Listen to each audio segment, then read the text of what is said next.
गेली ही पापणी भरून आली दिस नवी आस आज डोळा. चला आता आपण चाललोय जगदीश्वराच्या मंदिराकडे. ते बघा तिकडे दिसतंय ना, ते आहे जगदीश्वराचं मंदिर आणि आपण सगळे चाललो इकडं.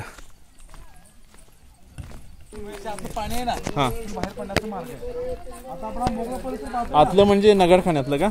हा दरबारावर पाणी आहे ना, हा हा बाहेर पडण्याचा मार्ग आहे. हा मोकळा परिसर आहे. त्याला इतिहासामध्ये होळीचं ग्राउंड किंवा होळी मैदान बोलण्यात आलंय.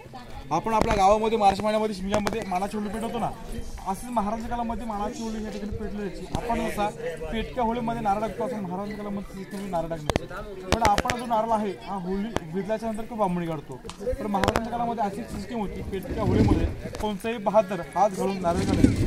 छत्रपती शिवराय गावात लोक सोन्याचा घडा, मानाचा फेटा आणि मानाचा घोडा अर्पण करायचे. या होळीमधून नारळ काढायचे संभाजी राजे म्हणून तिने शेर बनवण्यात आला होता. हा शेर असा होता की वाघाच्या जबड्यात घालून हात मोजून जात मरणाच्या संभाजी महाराजांचा शेर बनवण्यात आला होता. या आपल्या महाराजांची मूर्ती पाहिली, ही जगप्रसिद्ध मूर्ती आहे. कुठला पोस्टरवरती कुठं पहा ही मूर्ती मला जास्त प्रमाणात पाहायला भेटेल. याचे शिल्पकार गणेश पाटकर, सहस्त्रबुद्धे हे शिल्पकार. मूर्तीचं उद्घाटन इंदिरा गांधी आणि महाराष्ट्राचे पहिले मुख्यमंत्री यांच्या हस्ते मूर्तीचं उद्घाटन झालेलं आहे. मूर्तीच्या वर्षी महिन्यावर ही 2 जून 2012 मध्ये साताराचे उदयनराजे भोसले आणि संभाजी भिडेगुरुजी यांच्या हस्ते वर्षी महिन्याभरी बसवण्यात आलेले आहे. बाजारपेठही नाही, सिस्टीम राहू द्या. लोकांची उंची बघा किती असेल. घोड्यांवरून ना, घोड्यावरून ही बाजारपेठ आहे. या बाजारपेठची लांबी 800 फूट, रुंदी 40 फूट. या साईडला 22 दालनामध्ये दुकानं आणि या साईडला 22 दुकानं, पूर्ण 24 दुकानं दालनं आहेत. याला शिवकालीन बाजारपेठ बोलण्यात आले. आपण आजकालच्या बाजारपेठ पाहिल्या तर आपण सर्वजण पायी बाजार करू शकतो, पण या बाजारपेठला पायी बाजार करू शकत नाही, कारण ह्याची हाईट ही उंचावरती आहे. कारण की राजाच्या काळामध्ये लोक होती, घोड्याच्या साहाय्याने बाजार केला जायचा आणि स्त्रिया पालखीमधून बाजार केला जायचा, म्हणून ही हाईट उंचावरती आहे. पण ज्यांना पालखी किंवा घोडा नसेल जाण्याकडे त्यांची पण व्यवस्था करण्यात आली होती. पायऱ्याने वर जायचं आणि बाजार केला जायचा. आणि बाजारपेठ सिस्टीम अशी होती की आगे दुकान पिछे मकान आणि बेचे स्टोर रूम असे बाजारपेठची सिस्टीम होती. पण ही बाजारपेठ आहे ना, हे बाजारपेठचे सर्वात मोठे व्यापारी आणि इतर जेवढी लोक होती यांना होलसेल भावामध्ये बाजार देण्याचं काम करायचे नागाप्पा कर्नाटकचा व्यापारी होता, नागाप्पा नावाचा. त्या ठिकाणी बाजार हँडल करण्याचं आणि बाजारपेठेमध्ये ज्यांना काही कमी पडेल हे देण्याचं काम ते करायचे. आणि आपल्या महाराजांनी विचार की नागाप्पा तुम्ही एवढं मोठं काम करताय की तुम्हाला आमच्याकडून काहीतरी देण्याची इच्छा आहे, तुमच्याकडे काय पाहिजे असेल तर मागून घ्या. त्यावेळेस त्यांनी काय मागितलं तर माझं एक दुकान आहे, त्या दुकानावरती माझी काहीतरी निशाणी म्हणून नागाचं चित्र लावलेलं आहे, दिसतंय समोर. हे त्याचं 6वं किंवा 7वं दुकान त्यांचं असू शकतं. यावरती त्यांनी निशाणी लावण्यात आलं. हे आपण 400 वर्षापूर्वीची एक ॲडव्हर्टाईज पण देखील म्हणू शकतो की यांचं दुकान इथपर्यंत हे आहे. ही पूर्ण त्याची बाजारपेठ आहे शिवकालीन. आता आपण टाकून पाहून समाजाकडे जाऊया.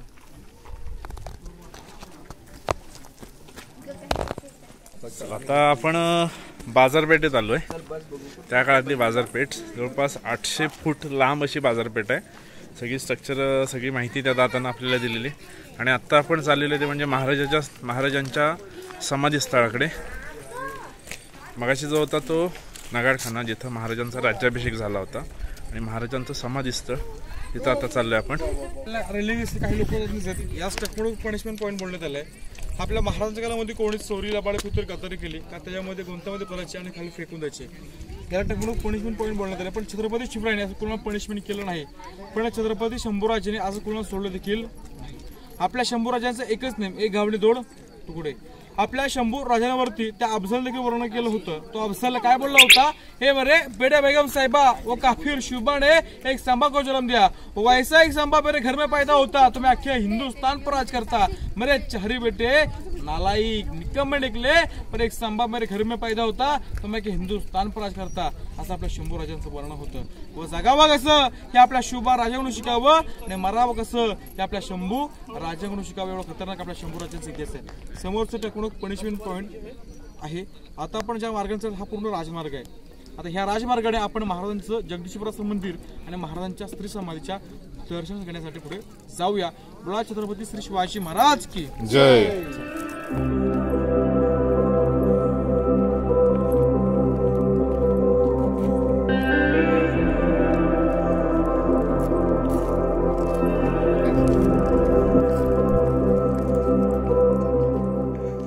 तर आता आपण पण कुठे चाललोय?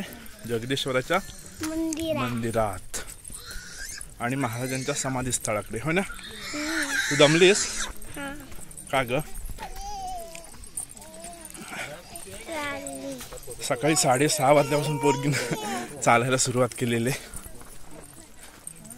दमलं लेकरू, है ना?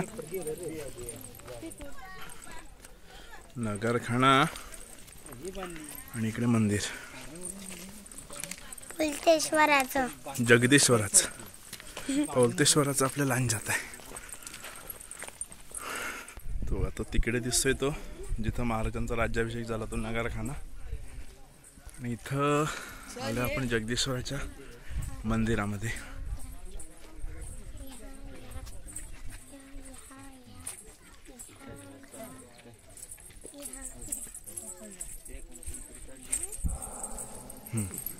इथे लावली होती मुखवटा, पण नाही काढायला लावला तो.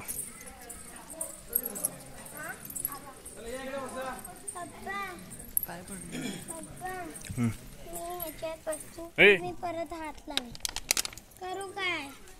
हा बसो.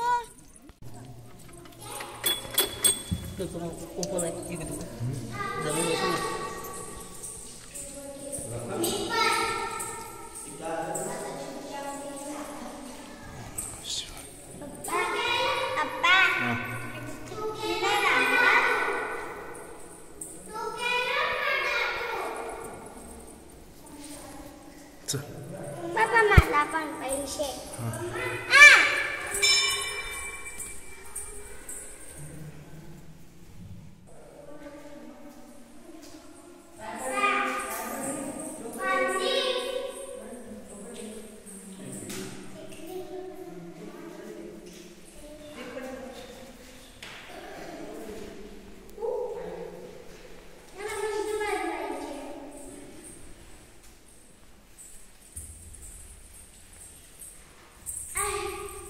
पुणे ह्या राजमार्गाने आलो.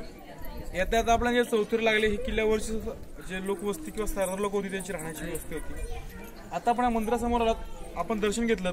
आतमध्ये तुमच्या लक्षामध्ये असेल की शंकर महादेवाचं मंदिर आहे जगदीश्वराचं. या मंदिरासमोर राजांची आणि उत्तरखंडावर एक कविभूषण रावताची भेट झाली होती. या कविभूषणने आपल्या महाराजांवरती 350 काव्य रचले होते, पण त्यातलं एक काव्य या मंदिरासमोर 21 वेळा बोलून दाखवलं होतं. तर काव्य असं होतं की काशीहूं की कला जाती, काशीहूं की कला जाती, मथुरा में मस्जिद बसती, अगर ना होते छत्रपती शिवराय तो सबकी सुन्नत हो जाती. काव्य 21 वेळा या ठिकाणी बोलून दाखवलं. या मंदिरासमोरच आपल्या महाराजांची समाधी आहे. महाराजांची समाधी हे मंदिरासमोरच का?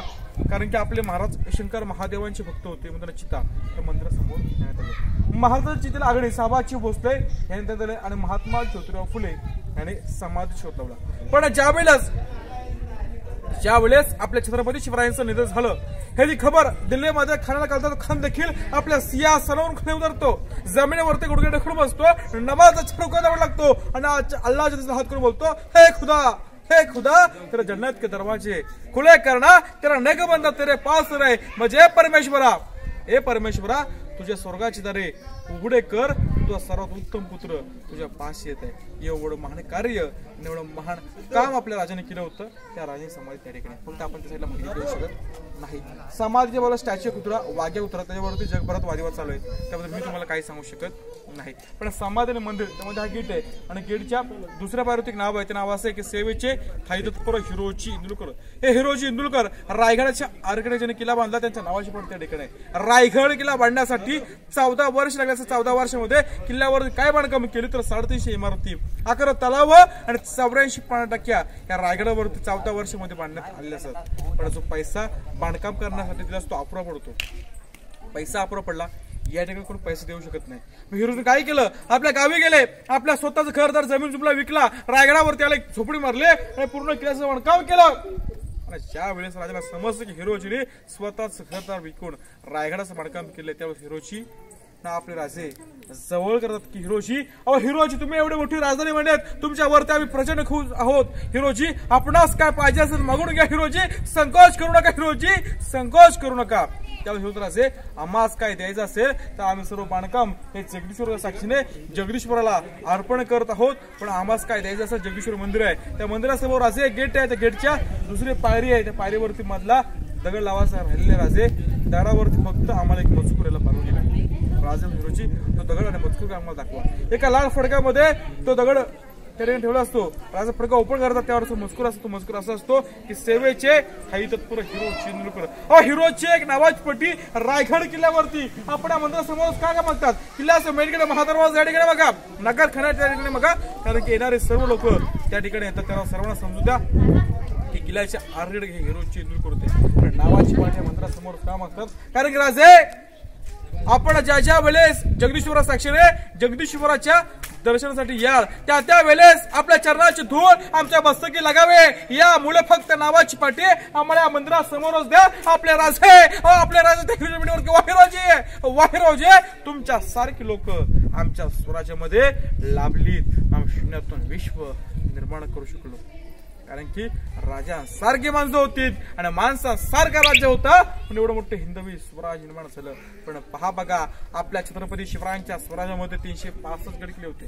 किती 365 गडकिल्ले होते पण एकही गडकिल्ल्यावरती आपल्या महाराजाने कधी स्वतःच्या नावाची पाठी किंवा स्वतःच्या नावाचं फलक लावलं नाही. पण ज्याने किल्ला बांधला त्यांच्या नावाची पाठी रायगड किल्ल्यावर लावण्यात आले. सेवेचे थाई तत्पर हिरोची इंदुलकर हा आपल्या महाराजांचा इतिहास आहे. या समाधीच्या लाच्या टोकावरती त्या भवनकडा भवानी मातेचं मंदिर आहे. या ठिकाणी आपली माहिती झालेली माझी माहिती झाल्याच्या नंतर माझ्या प्रत्येक ग्रुपला मी काही शेअर ऐकवतो. तरी पहिला सर असा आहे की अंधारा फार झाला अंधारा फार झाला एका दिवा पाहिजे अंधारा फार झाला एका दिवा पाहिजे. ह्या महाराष्ट्राला नव्हे त्या देशाला पुन्हा एकदा आपल्या जिजाऊंचा शुभा पाहिजे. जिजाऊंचा शुभा पाहिजे. तांदूळ उचल्यानंतर त्याला भात म्हणतात अंधार झाल्यानंतर त्याला रात्र म्हणतात आणि महाराष्ट्रात राहून जो कोणी आपल्या छत्रपती शिवराय विसरेल त्याला खरोखर अफजलाची औलाद बोलतात. त्याला खरोखर अफजलाची औलाद बोलतात. राष्ट्रमाता जिजाऊ मासाहेब आपण जर जन्माला नसते आल्यात तर दिसले असते अंगणामध्ये तुळस आणि छत्रपती शिवरायांना जर आपण जन्माला घातले नसते तर दिसले असते या महाराष्ट्रातल्या मंदिरावले उंच उंच उंच उंच कलश. तरी तर आपले माहिती झाले. जय हिंद जय महाराष्ट्र जय शिवराय. बोला छत्रपती श्री शिवाजी महाराज की जय. तर मित्रांनो आता आपण जगदीश्वराच्या मंदिरामध्ये आलो होतो आणि इथे माहितीचे सगळे स्पॉट होते ना सगळे स्पॉट आपण इथेच थांबलेत. आता त्यानंतर महाराजांच्या समाधीचं दर्शन घेऊन झाल्यानंतर आपण गड उतारू. तुर्तास आपल्या दादांनी आम्हाला सगळी छान माहिती दिली. गडावर प्रत्येक जो अगदी ठिकाण होतं त्या प्रत्येक ठिकाणामागचा इतिहास अगदी सगळा आम्हाला समजावून सांगितला. दादा धन्यवाद तुला. अगदी छान सकाळपासून आम्हाला छान अगदी किल्ल्याचा जो काही सगळा जो उलगडा होता सगळा उलगडा केला त्याबद्दल तुझे खरंच थँक्यू. दादाचा जो नंबर आहे तो नंबर तुम्हाला मित्रांनो स्क्रीनवरती दिसत असेल. जर समजा रायगडावरती आलात तुम्ही दर्शनासाठी तर नक्की स्क्रीनवर दिसणाऱ्या नंबरला डायल करून तुम्ही दादाशी संपर्क साधू शकता. दादा पुन्हा एकदा थँक्यू. शिवराय. बघ महाराजांची समाधी बघ.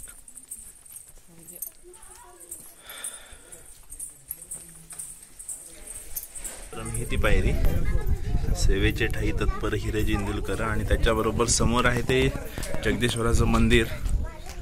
इकडे महाराजांची समाधी.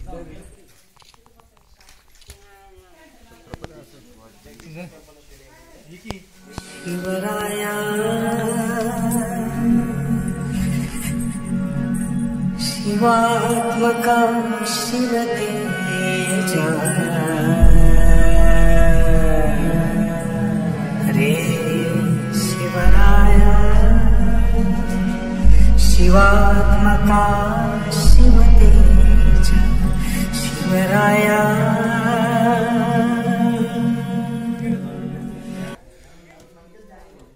सकाळी दिसत नव्हतं आता स्पष्ट दिसतंय. तर मित्रांनो हे सगळं जावळीचं खोरं आणि आपण आता लागलोय गड उतारवायला. गडावरून उतरायला लागलोय आपण आता. वाजलेलेत 12 आणि पाऊस नाहीये. थोडं ऊन पडायला सुरुवात झालेली आहे पण उंचावर असल्यामुळं गारवा आहे त्यामुळे एवढी काही गरमी वाटत नाहीये. सर बेस बघा जमिनीचा कुठं येतो आणि आपण कुठे आहोत.